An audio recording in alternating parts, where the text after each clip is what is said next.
Have you ever wished to be someone who is truly unshakable? Someone who doesn't crumble when your boss criticizes your work in front of the entire team. Someone who doesn't spend sleepless nights replaying that conversation where your friend said something that cut deep. Someone who doesn't feel that familiar sting when you see your ex moving on, looking happier than they ever did with you. Maybe you're exhausted from trying to be the strong one in your family, the reliable friend who always has it together, the professional who never shows weakness. But here's what nobody talks about. Behind that carefully constructed facade, you're bleeding. You're tired of pretending that words don't hurt, that rejection doesn't matter, that you're somehow above the basic human need for connection and acceptance. Let me tell you something that might sting at first, but could change everything. As long as you're trying to avoid pain, it will continue to control your life. As long as you're building walls to protect yourself, you're also building a prison. Carl Jung, one of the most influential psychologists of the 20th century, said something profound. We are not what happens to us, but what we choose to become in spite of what happens to us. But here's the brutal truth most self-help content won't tell you. You can't choose to become anything until you understand what's actually happening inside you. You think what hurts you is out there. Your micromanaging boss, your critical mother, your friend who always seems to have their life more together than you do, the dating apps that make you feel disposable, the social media posts that trigger your inadequacy. But what if I told you that none of these things actually have the power to hurt you? What hurts you isn't what others do to you. It's what these experiences activate within you. It's the story you tell yourself about what it means. It's the old wound that never healed, the childhood message that you're not enough, the teenage rejection that taught you that love is conditional. Brené Brown, whose research on vulnerability has transformed millions of lives, puts it this way: we cannot selectively numb emotions. When we numb the painful emotions, we also numb the positive emotions. You've been trying to numb yourself to criticism, to rejection, to disappointment. But in doing so, you've also numbed yourself to joy, to genuine connection, to the very experiences that make life worth living. Here's where most people get it wrong. They think they're in control of their reactions, their emotions, their choices. You wake up every morning thinking you're the director of your life's movie. But Jung had news for us. Until you make the unconscious conscious, it will direct your life and you will call it fate. That anger that explodes out of nowhere when someone questions your competence, that's not random. That crushing feeling when you're excluded from plans, that's not an overreaction. That voice in your head that tells you you're not good enough, smart enough, attractive enough, that's not just negative thinking. These are messages from parts of yourself that you've been ignoring, suppressing, pushing down into what Jung called the unconscious. And here's the thing about the unconscious. It doesn't just disappear because you ignore it. It finds other ways to run your life, through the relationships you choose, the opportunities you sabotage, the patterns you can't seem to break. Viktor Frankl, a Holocaust survivor and psychiatrist, discovered something remarkable in the concentration camps.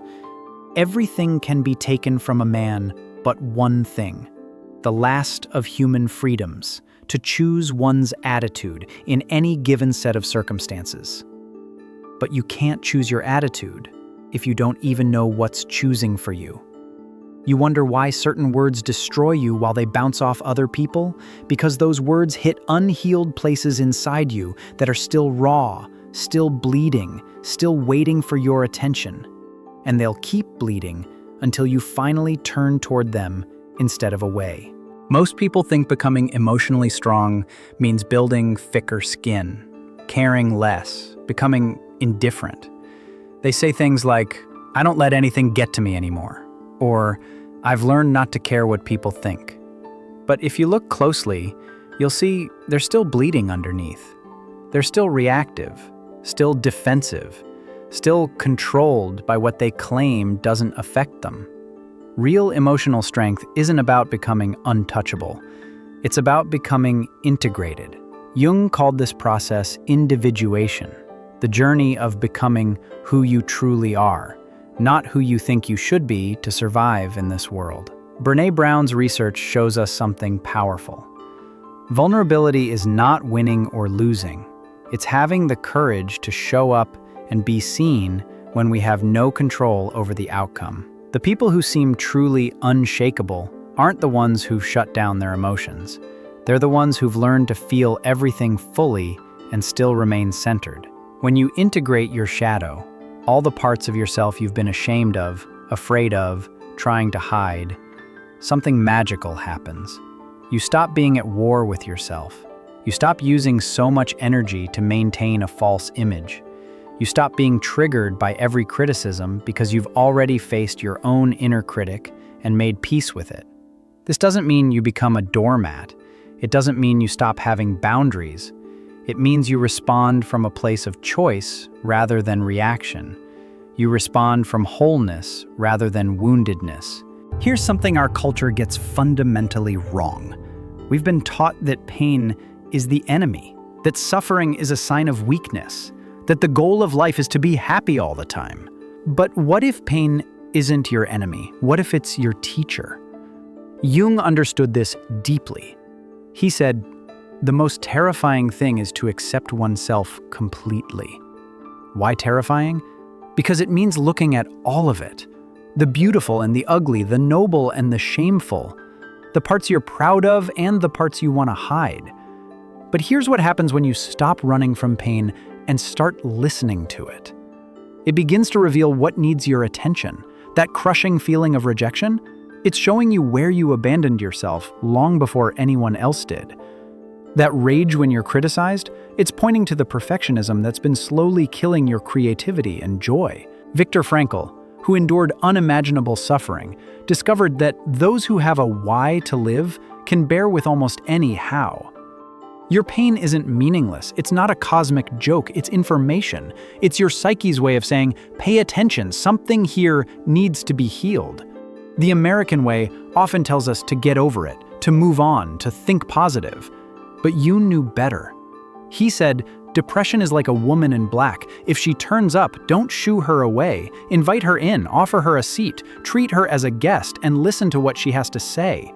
When you finally stop fighting your pain and start dialoguing with it, when you stop seeing it as a problem to be solved and start seeing it as a message to be understood, everything changes. The pain doesn't necessarily go away, but it stops controlling you. Let me be honest with you about something that most personal development content won't tell you. This journey of becoming truly yourself is lonely.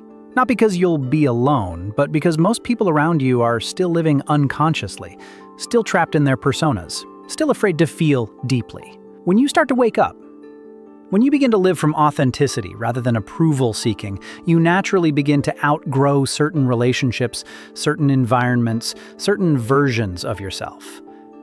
And this can feel like death, because in many ways, it is. The person you thought you were is dying, so the person you actually are can be born. Jung wrote, "The privilege of a lifetime is to become who you truly are." But he didn't say it would be comfortable. He didn't say your family would understand. He didn't say your friends would celebrate your growth.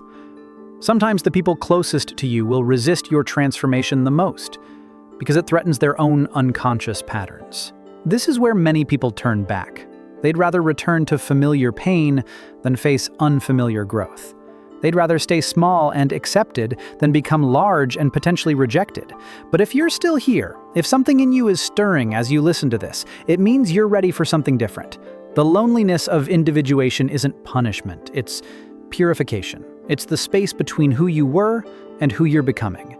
And in that space, something sacred happens. You begin to develop an unshakable relationship with yourself. When you no longer need external validation to know your worth, when you no longer need others to change for you to feel okay, when you no longer need to be understood by everyone to understand yourself, that's when you become truly free. We're coming to the end of this journey together, and I want to leave you with the most important truth of all. Nothing, absolutely nothing, will protect you from life's inevitable challenges if you remain unconscious of what happens within you. The words will continue to sting. The rejections will continue to hurt. The losses will continue to devastate you until you wake up. And waking up isn't a one-time event. It's a daily choice. It's choosing to look inward when everything in you wants to blame outward.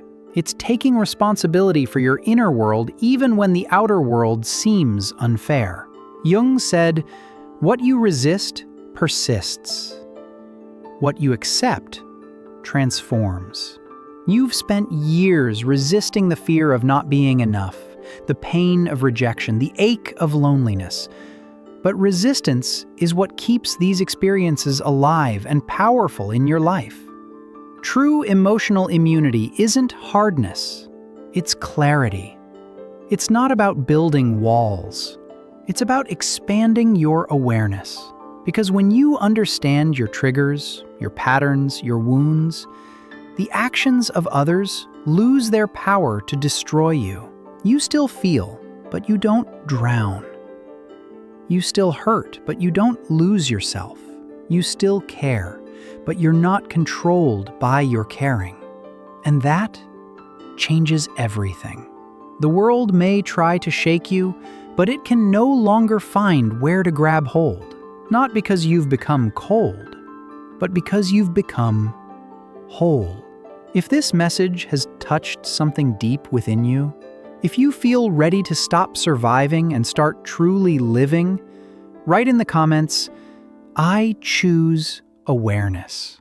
Let's create a community of people who are done pretending to be strong and ready to become genuinely powerful. Your transformation starts now, not tomorrow, not when you feel ready, not when circumstances are perfect. Now.